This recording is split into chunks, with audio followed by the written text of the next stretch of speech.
course, Shauna Gut, Tatiana Provenzala. Tati, just Tati is okay. Tati. Shauna and Tati So here. exotic, I love it. She has prepared a fabulous live for you today. We're going to talk a little bit about buyer questions that you might get as an agent, and then questions that you might be asking your buyer in return. So maybe I'll hand it over to Tati to kind of set the stage a little bit more, and then we'll get right into it. Before I get to that, I wanted to make a little note on the asking how long they've been in real estate, or those validating questions, I guess, for lack of a better word.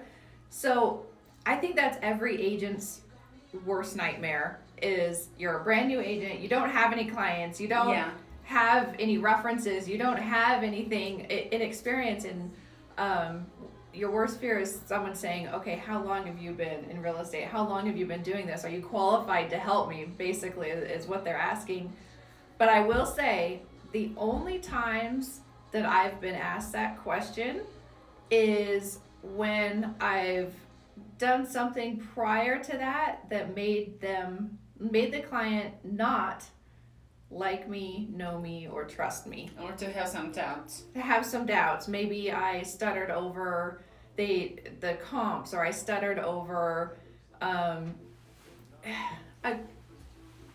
don't want to say a simple question, but made them think that I wasn't confident or wasn't able to get the answers that they need. Because as a new agent, you're never going to know all the answers, and that's quite all right. But if you handle those questions to the point where they're confident that you're going to get them a truthful answer, nothing wrong with that.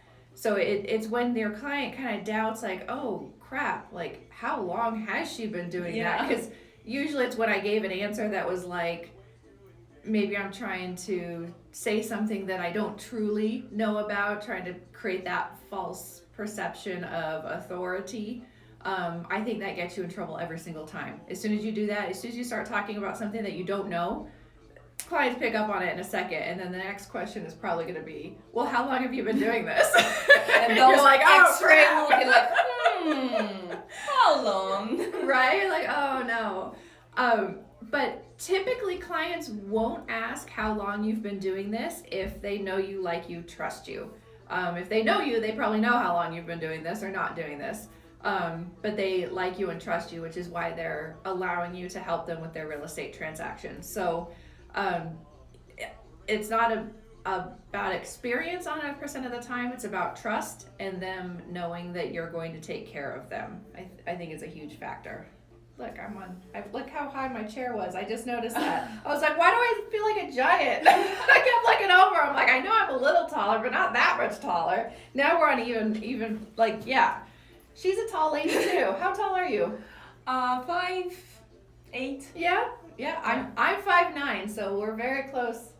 I have a long torso. I have an extra vertebrae in my torso. Gives me an extra inch. Anyway, we digress.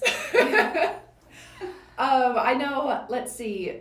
So that question about how long have you been a real estate agent, I just wanted to address that. So before I interrupted, where were we with our... And I was telling, they can ask, what makes you different? Okay. Yes. So I am a huge believer, create a unique value proposition for yourself.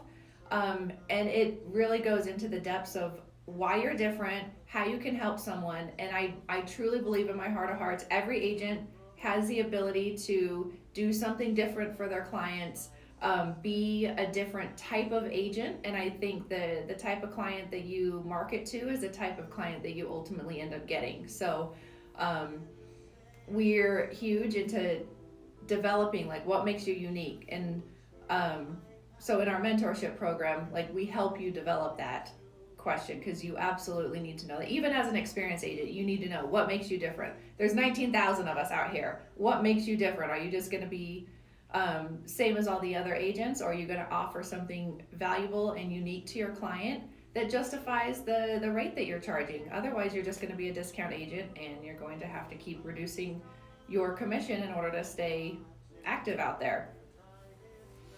And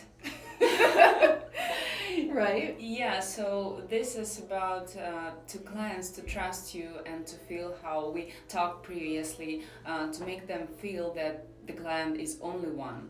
So if the client will ask you the question like, how many customers are you currently working with? It could be the sign that they feel kind of like you're not dedicating enough time to them. That's a great point. I hate it when clients will say, or anybody really says, like, I'm so sorry to interrupt you. I know how busy you are, because that means that I've been putting the perception out there that I'm busy. I am busy, but I don't want anyone to ever feel like I don't have time for them, because I do have time for them. And as an agent, your client should feel like you are, that they are your only client, and you have 100% of your attention to them. Absolutely. When you talk to Shauna, you have that idea that you the single person on earth. I can That's tell. awesome. That really makes me feel. I try, but I don't always succeed. So thank you. With me always, so I don't have nothing to add. No, that's awesome. I don't know if we have time to get into the buyer questions to ask your buyer. I did want to go through it real quick though, if that's okay.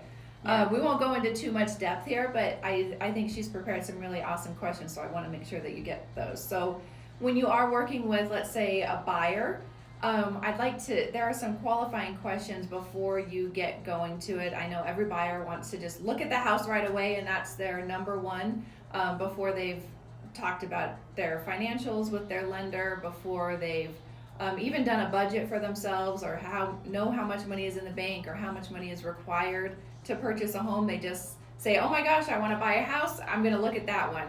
And we as agents have to kind of take a step back and say, like, all right, that's cool, and I'm willing to help you out here, but you have to help me out and to help yourself out, because we can look at all the houses in the world, but if you're not qualified to buy it, then this is it wasted everyone's time and energy and a moot point. So I always like to put them in contact with a lender right away. I'll show them the first house. I'll meet them out there. I'll build rapport, and I recommend that you do the same. But every agent's different, and every agent operates differently. I do like to go out there and at least build rapport. So the recommendation that I make for a lender is actually taken seriously, that they start to know me, they start to like me, and they start to trust me. So, and I think belly to belly is the best way to create that synergy with someone. And there's a lot of, you want their qualifying questions of what they're looking for, the location, lot size, bedroom, bathrooms, the standard stuff. But my husband and I were having a conversation last night, and he brought up a very good point that I wanted to get out, because this is a relevant topic.